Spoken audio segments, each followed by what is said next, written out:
يصير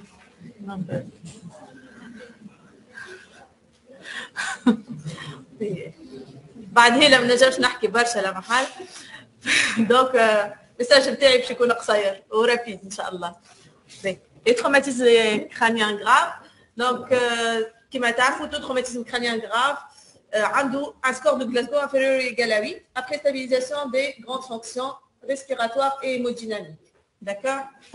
Il ne faut pas oublier que les traumatismes crânio-cérébraux légers qui perdent plus de 2 points pendant la surveillance interne doivent être aussi considérés comme traumatisés crâniens graves.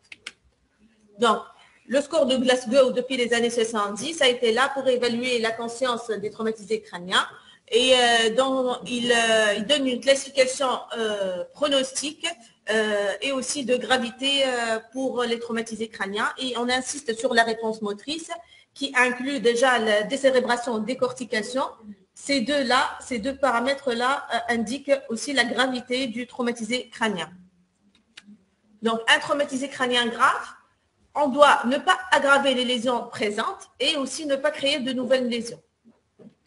Donc, si on est devant un traumatisé crânien, on a des lésions primaires déjà, ce qui a été résultat du choc direct ou le mécanisme de cisaillement, ou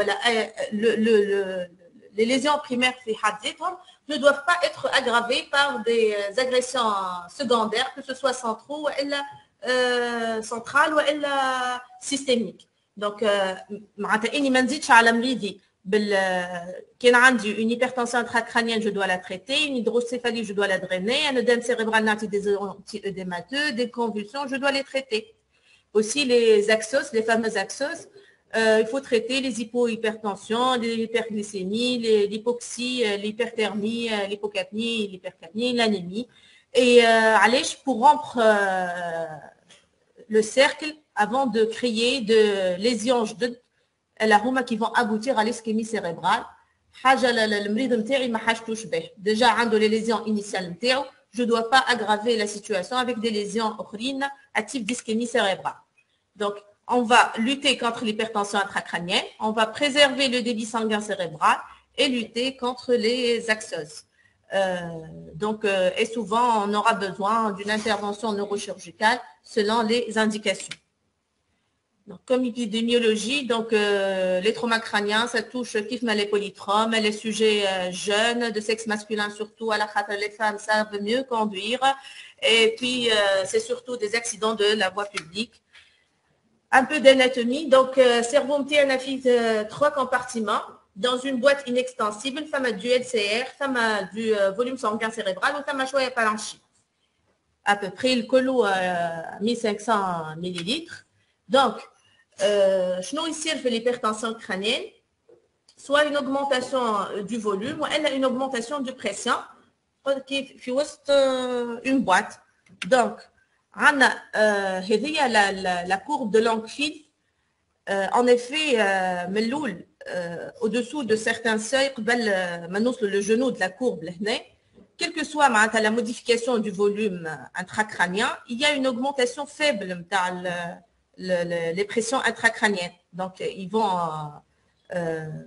la variation, elle est minime. Mais au-delà, le point d'inflexion inférieur, là, toute augmentation, même infime, le volume intracrânien va engendrer une augmentation exponentielle de la pression intracrânienne. Donc, une pique normale, elle est aux alentours de 5 à 10 et une HTIC est au-delà de 10 mm de mercure. Elle est équivalent à 14 cm d'eau. À 14 ou 15 cm d'eau. Le millimètre de mercure, c'est à partir de 10. Donc, qui fait une hypertension intracrânienne, soit une augmentation du volume sanguin cérébral, les 3 compartiments à la féose de cerveau, augmentation du volume sanguin cérébral, ou elle a augmentation du volume du LCR, ou elle a une augmentation du volume du parenchyme cérébral en rapport avec l'œdème cérébral, des foyers de contusion, un hématome sous-dural ou elle est extradural. Toute lésion cérébrale peut entraîner de l'HTIC. les hématomes qui me chauffent l'hydrocéphalie, les embarrures, les foyers de contusion hémorragique, les hémorragies intraventriculaires, etc. Donc, comme conséquence, il y aura des engagements cérébraux et bien sûr une baisse du débit sanguin cérébral qui, elle, serait responsable de l'ischémie cérébrale. Les engagements cérébraux, trois points où un cerveau œdémacé ou hypertendu. Donc, il y a un sous-falcoriel, il y a un في الtemporal والا في l'amygdalien وغادي باش نشوفوا des céphalées. Bon, كاين المريض فيه on aura des céphalées ou des cervicalgies. Sinon, les décérébrations sont le synonyme de ces engagements. Donc, il y a l'engagement sous-falcoriel, il y a l'engagement temporal interne et l'engagement amygdalien. Il y a bien sûr une modification pupillaire. Le débit sanguin cérébral, le cerveau, c'est à peu près 2% du poids par rapport au poids corporel total et le débit sanguin cérébral représente 14% du débit cardiaque. Il a besoin, bien sûr, le cerveau d'une énergie à partir de l'oxygène et du glucose et ses réserves seront pauvres pendant les 3 premières minutes d'un traumatisé crânien grave. Il faut savoir que le principal déterminant du débit sanguin cérébral, c'est la pression de perfusion cérébrale. La pression de perfusion cérébrale qui, elle, égale à la pression artérielle moyenne moins la pique. Donc, la pique inférieure à 5. Et donc, on peut conclure le PPC à partir de la mesure de la pression artérielle moyenne sur une pression artérielle invasive instantanée. Donc, si je maintiens un PPC suffisant, je maintiens mon débit sanguin cérébral. Mais mon débit sanguin cérébral évolue-t-il de manière parallèle à ma PPC?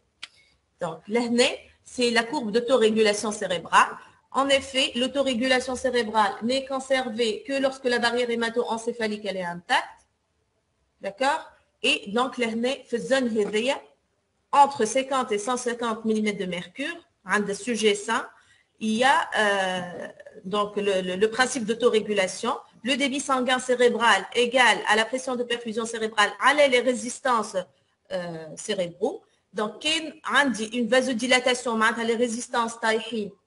Donc, le débit sanguin cérébral il tire parallèlement pour conserver un débit sanguin cérébral. Donc, une pression de perfusion tire parallèlement chez un débit sanguin cérébral constant. Ou qu'il y a une vasoconstriction. Les résistances طالعين le PPC باش تطلع كيف dans le même sens ils doivent évoluer de façon proportionnelle rien que pour garder le débit sanguin cérébral constant là où l'autorégulation est conservée كما قلنا كان عندي traumatisme crânien شفت la courbe elle sera décalée vers la droite les besoins énergétiques seront beaucoup plus importants où le PPC minime le plateau sera aux alentours de 70, mouche aux alentours de 50. D'accord?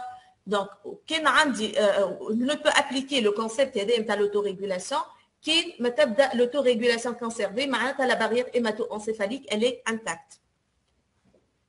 Donc, قبل الزون نتاع هذيا قبل ما نوصل للبلاتو كان قعدت اني في البي بي سي هوني entre 50 et 75 راهي ليسكيمي سيريبرال باش تكون غاديك certainement. Donc, أول ennemi عندنا c'est l'ischémie cérébrale, donc on doit lutter contre cette ischémie par quoi? Par le maintien d'un débit sanguin cérébral. Donc, pendant la phase initiale, on doit équilibrer cette balance pour que les apports puissent être suffisants à la consommation cérébrale. À la khater, les besoins métaboliques de ta cerveau vont augmenter. Donc, on va essayer de minimiser ces besoins ou le métabolisme de base de ta cerveau pour répondre aux besoins, à ses besoins. Les agressions cérébrales secondaires d'origine systémique, les fameuses axos, donc l'hypertension, l'hypoxie, l'hyperoxie, l'hyperoxie khaïba, l'hypocapnie, l'hypercapnie, l'hémoglobine, la température, la glycémie et l'hyponatrémie. Il faut savoir que l'hypotension et l'hypoxie, huma akhib axocètes موجودين. Donc, l'hypotension, c'est en rapport avec une baisse de la pression, donc elle va engendrer une baisse de la pression de perfusion cérébrale et donc une baisse du débit sanguin cérébral, une baisse des apports et la conséquence sera l'ischémie. L'hypertension, pourtant, on opte à des concepts de HTA thérapie, mais ils peuvent être à l'origine en dehors des zones. شفت بعد من البلاتو كان باش نعمل HTA باش نطلع التنسيون je vais tomber dans l'ischémie. Donc كان عندي ما نجم نستعمل l'HTA comme traitement comme thérapeutique pour améliorer le débit sanguin cérébral كان في الزون de plateau نتاع الكور. D'accord. Donc كان ما يبدا عنده une barrière hémato-encéphalique intacte. En préhospitalier, retenez, elle a la pression artérielle systolique. L'objectif est de 110 mm de mercure. D'accord. En réanimation, je vais raisonner à la pression de perfusion cérébrale. Elle est entre 60 et 70 mm de mercure en moins. Et là, il faut mettre un cathé artériel pour déduire la pression de perfusion cérébrale. Il y a un monitorage de la pique. Donc, l'hypoxie, en dette énergétique et donc va engendrer une ischémie. L'hyperoxie, elle va, à cause des radicaux libres, va engendrer une inflammation. Et donc, un objectif, une SPO2 qui est supérieure à 90%, avec une PaO2 supérieure à 60, via une oxygénothérapie, que ce soit normalement, des traumas crâniens graves, c'est normalement via une intubation orotrachéale. L'hypocapnie, donc va donner une vasoconstriction cérébrale et donc une baisse du débit sanguin cérébral et donc une ischémie. Et l'hypercapnie va être responsable d'une vasodilatation et donc un œdème avec hyperémie et secondairement une augmentation de la pression intracrânienne et puis une ischémie. D'où l'intérêt du monitorage de la pression de la capnie via via l'HCO2, la taille de capnia, donc le CO2 expiré, non seulement sur les gaz du sang, mais aussi sur les capnies expirées. Ça a une différence entre le capnie expiré ou le capnie sanguine de 5 mm de mercure. Il y a 40 في الغاز, il y a 35 في le HCO2. L'objectif c'est entre 35 et 40 de capnie artérielle, mais 30-35 mais le HCO2. Donc le capnie, donc elle suit une fonction linéaire. La courbe MTH, c'est une fonction linéaire. Entre donc 35 ou 40, c'est l'objectif l'objectif de surveillance MTRI. تحت 35 راني باش نطيح في الهيبوكابني ريسك ديسكيمي سيريبرال au-delà من ال 40 راني باش نطيح في الهيبركابني وعندي un risque de vasodilatation hyperémie donc augmentation de la pique et par conséquent زيد باش نعاود نطيح في l'ischémie cérébrale. D'accord. عندنا l'hémoglobine زيد l'anémie. Donc l'hémoglobine c'est le transporteur de l'oxygène et la baisse, une fois anémie, c'est qu'il y aura une baisse de transport d'oxygène, une dette énergétique et donc aussi une ischémie cérébrale. La température, l'hyperthermie, donc c'est le synonyme d'un hypermétabolisme. Kif, béchamel, une dette énergétique, il sera responsable d'une ischémie cérébrale. كعلاش ماذا بيا l'objectif نتاع التمبيراتور نتاعي يكون اقل من 38 لازمش المريض نتاعي يسخن باش ما نخسرش سور لو بلان انرجي خاطر قلنا ماذا بينا نطيحوا الميتابوليزم دو باز نتاع السيرفو نتاعنا على الاخر. L'hypoglycémie, donc باش تعطيني ischémie par dette énergétique, et l'hyperglycémie elle est responsable d'une inflammation. L'objectif نتاعي c'est entre 6 et 7 millimol par litre. L'antiche la l'hypoglycémie, la l'hyperglycémie. L'hyponatrémie aussi, elle va donner une baisse du débit sanguin cérébral et par conséquent de l'ischémie. L'objectif est entre 135 et 145 mm de mercure. Donc, pour récapituler, l'objectif pression de perfusion cérébrale 70 mm de mercure, saturation au-delà de 90%, PCO2 35-40, hémoglobine 8 à 10, température 35-37, glycémie 6 à 10 mmol, 8 mmol, et hyponatrémie, il faut faire attention, les natrémie entre 35 et 145, donc la loi de tout est normale. Donc là, on voit que le taux de mortalité est vraiment corrélé à deux axes. C'est l'hypotension et l'hypoxémie. Fait la prise en charge de tout patient cérébro-lésé. Donc, ça a trois axes thérapeutiques. La prévention, diagnostic et traitement de l'HTIC, l'évaluation et le maintien du débit sanguin cérébral et la lutte contre les axes. Donc, la surveillance, diagnostic clinique de l'HTIC, diagnostic paraclinique de l'HTIC et monitorage multimodal dès la phase précoce, voire dès la phase préhospitalière. Et la prise en charge thérapeutique du patient cérébro-lésé a pour objectif de préserver le débit sanguin cérébral, lutter contre les axos et lutter contre la HTIC. Donc, cliniquement, les pupilles, c'est la fenêtre sur le cerveau. Donc, أول حاجة نفقد des pupilles نتاعي نتاع مريضي. شنو الاخر نشوف les réflexes du tronc نتاعي, d'accord. Et puis, on recherche un réflexe de Cushing qui dénote de la gravité de ce trauma crânien et d'un pré-engagement qui associe l'HTA, la bradycardie et les irrégularités de la fréquence respiratoire. Donc, qui m'a dit Glasgow inférieur à 8, donc le patient ne gère plus la commande ventilatoire. Donc, on assiste sur le plan respiratoire. On a une intubation oracale après une induction en séquence rapide.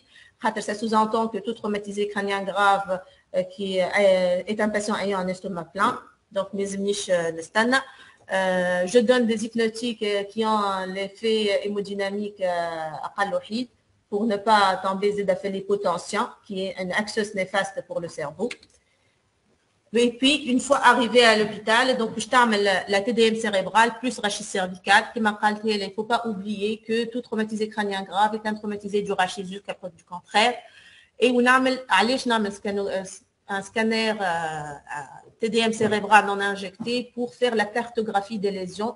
On a s'il y a vraiment des indications chirurgicales formelles. Les indications neurochirurgicales formelles, au moins retenez 4, les embarrures ouvertes, l'hématome extradural symptomatique quelle que soit sa taille, l'hématome sous-dural supérieur à 5 mm avec déviation de la ligne médiane de plus que 100 mm et les hydrocéphalies aiguës. Donc, il faut aller mettre le patient au bloc pour une évacuation de l'hématome ou elle a de l'hydrocéphalie. Donc, le meilleur indice, c'est la clinique. Mais une fois le patient sous anesthésie générale, donc on doit monitorer la pression intracrânienne. Une pression intracrânienne, la pique, c'est pas anodin. Je vais aller mettre un capteur au niveau du parenchyme cérébral ou au niveau des ventricules. Donc l'avantage de le capteur au niveau des ventricules, c'est que je peux drainer à n'importe quel moment, je peux drainer un peu de LCR pour diminuer un peu des pressions intracrâniennes. Comme on a une boîte inextensible, fait LCR dam au cerveau. Donc, je vais aller jouer à la composante de LCR grâce à la DVE et la statine et le pic, je vais jouer à la pression intracrânienne. Sinon, le caté intraparenchymateux, je vais le parenchyme, donc il va tout juste me renseigner à le pic radèche. Je vais tout juste la valeur de la pression intracrânienne. B. Donc, mesdames, je vais un outil invasif, ça m'a des risques. Donc, je vais pic, nous justifié. Quand je justifié, tout traumatisé crânien grave, un scanner anormal, je peux mettre une pique, mais rien de souci. Ou qu'un scanner MTI normal, je dois chercher au moins 2 parmi les critères et l'âge supérieur à 40 ans, un déficit moteur uni ou bilatéral, ou elle a des épisodes de pression artérielle systolique inférieure à 90, وقتها عندي معناتها justificatif اللي يخليني نمشي نحط بيك. Le risque avec la pose d'une pique, c'est un risque infectieux. La manipulation, donc là, je me dis avec des méningites qui vont compliquer l'évolution de la trauma crânien. باش ما نطيحش donc نجم نتحاسب عليهم معناتها يعيطوا لي في jugement etc.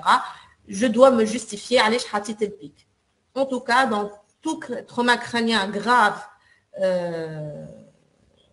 avec scanner anormal, je peux mettre ma pique. Je dis le cathéter. Le neurochirurgien.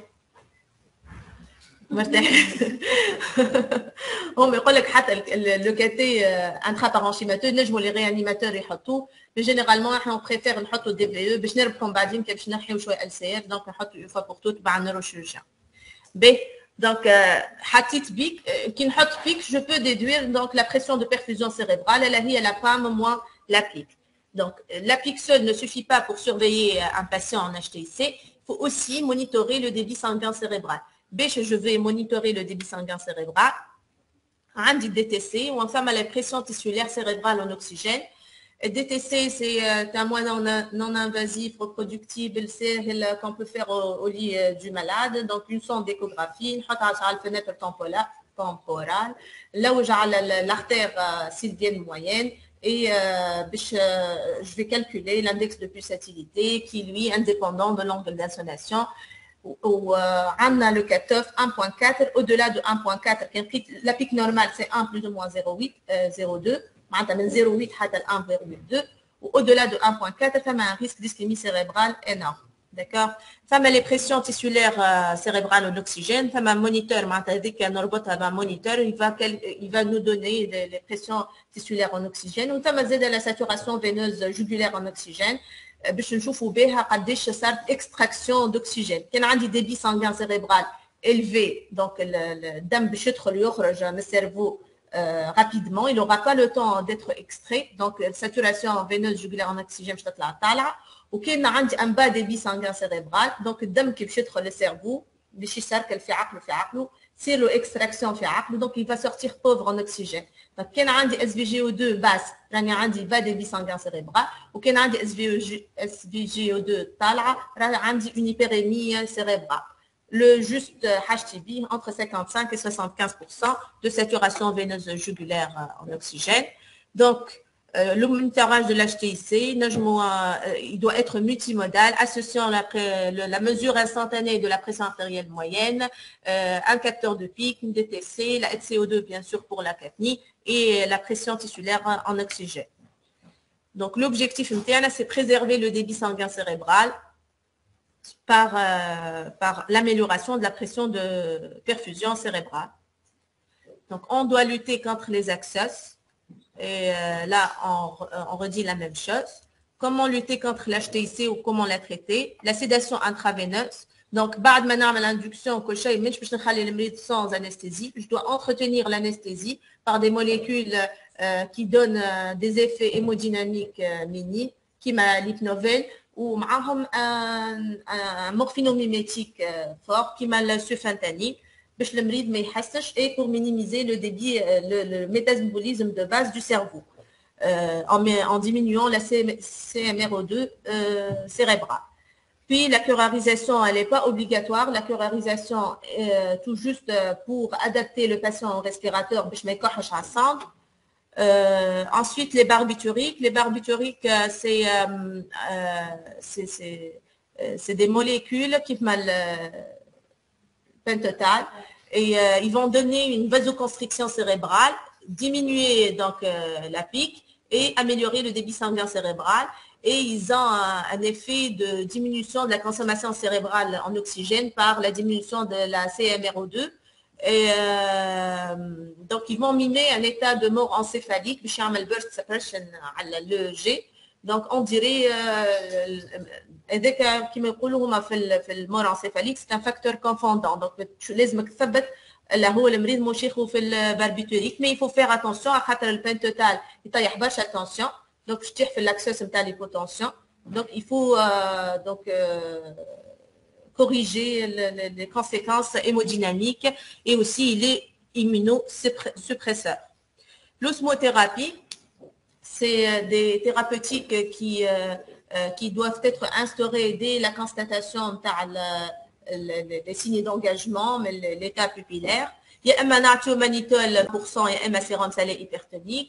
Le manitol, il est prescrit à la dose 0,25 à 1 gramme par kilo. Il permet, à la dose de 1 gramme par kilo, il permet de diminuer le volume cérébral de 90 millilitres d'eau.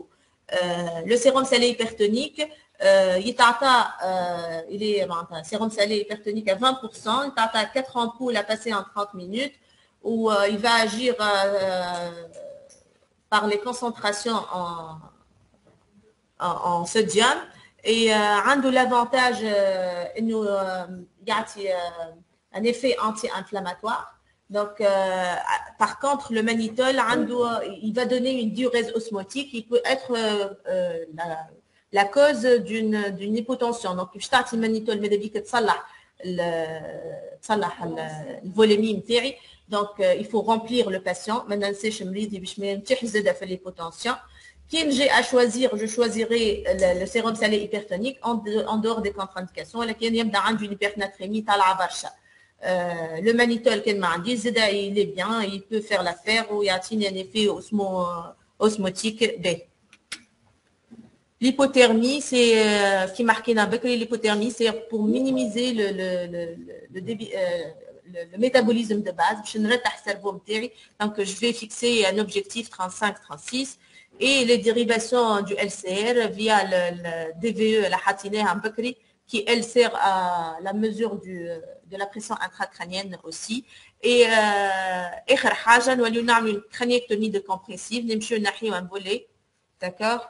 نجمو نخليوه nourri dans le péritoine ou bien on peut le sacrifier.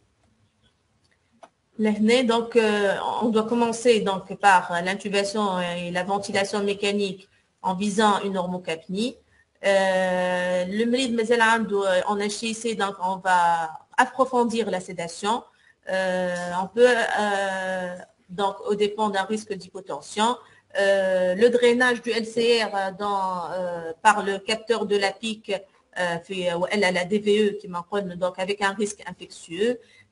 L'osmothérapie avec les risques d'hypovolémie ou bien la dysnatrémie qui peut engendrer le sérum salé hypertonique. L'hypocapnie qui m'enconne il ne faut pas la prolonger dans le temps. Donc, je t'estime comme mesure de sauvetage, tout juste le volume sanguin cérébral via une vasoconstriction. Mais il ne faut pas la prolonger dans le temps, je m'attire, je fais l'ischémie cérébrale. Et puis l'hypothermie, les barbituriques et finalement, la craniectomie décompressive. Je vais rappeler l'année à l'HTA-thérapie. l'HTA-thérapie, attention, je n'ai attention, باش نربح في débit sanguin cérébral, je ne peux le faire qu'une méthode de la barrière hémato-encéphalique, elle est intacte. D'accord? وقت نطبق l'autorégulation نتاعي. كيف نطلع اني tension نحط نورادري ونطلع tension. باش نطلع البام كي نطلع البام دونك باش نطلع la pression de perfusion cérébrale. خاطر la perfusion la PPC égale à la PAM moins la pique. طلعت اني شويه la pression de perfusion cérébrale. شنو باش تصير؟ كي على البلاتو هذاك كي تطلع البريسيون دو بيرفيوجن سيريبرال باش تطلع لي ريزيستانس كي تطلع لي ريزيستانس معناتها عندي اون فازوكونستريكسيون لا فازوكونستريكسيون دونك باش يطيح لو فوليوم سانغان سيريبرال لا كونتيتي دو سون au niveau du cerveau باش تطيح وكي نطيح شويه من الكونتيتي دو سون au niveau du cerveau انا باش نحسن شويه au niveau de la pression intracrânienne donc la pique نتاعي باش تطيح d'accord. Avec le concept de Rosner, mais je ne peux appliquer le concept de Rosner qu'une méthode de la barrière hémato-encéphalique intacte, sinon je vais aggraver les lésions. كيفاش نعرف ان البارير hémato-encéphalique نتاعي intacte ولا مش intacte l'étendue des lésions sur la cartographie lésionnelle اللي عملتها بالسكانر. Donc sur le scanner, je vais évaluer l'étendue de les lésions cérébrales. وعليهم باش نقول كاين عندي des lésions inférieures à 2% du volume cérébral, ça sous-entend que la barrière hémato-encéphalique elle est intacte. Au-delà de 2%, la barrière hémato-encéphalique certainement lésée. Ou fait les zones contuses ou coliquées, je vais aggraver et majorer l'œdème. Donc l'efficacité de la HTA-thérapie dépend de la préservation ou non de la barrière hémato-encéphalique. Qui mène une contusion minime. Donc l'osmolalité est un facteur déterminant de l'œdème. On a osmothérapie ou HTA-thérapie selon Rosner. Quelle la contusion, elle est étendue. Donc, la pression artérielle, la volémie, l'osmolalité sont des facteurs déterminants de l'œdème vasogénique. Le concept de Lund. En effet, le concept de Lund, je vais garder tout normal. La pression qui m'a la pression, la PAM, je la fixe, ça m'a aux alentours de 90. Il n'y a pas de seuil fixe. Le seuil et je dois le déduire à partir du monitorage multimodal. sur la base du monitorage وقتها نعرف قداش البام idéal للمريض نتاعي. Sinon, c'est la PPC qui doit être au moins aux alentours de 65-70 mm de mercure. Et les axes glycoliques de مريقلين نعمل normovolémie, normotension.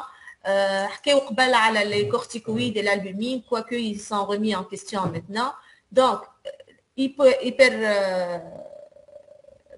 approfondissement de la sédation et normovolémie, normotension. Et bien sûr, les objectifs de la neuroréanimation, d'accord? Donc, il faut faire attention. Si on a une HIC, les conséquences seront au dépend du débit sanguin cérébral et donc risque d'ischémie. Le diagnostic, il est essentiellement clinique. Il faut surveiller donc la clinique et la paraclinique via un monitorage multimodal du traumatisé crânien. L'objectif, c'est la lutte contre l'ischémie. Il faut prendre en charge les axos et les prévenir dès le lieu de l'accident. Et bien sûr, plusieurs thérapeutiques sont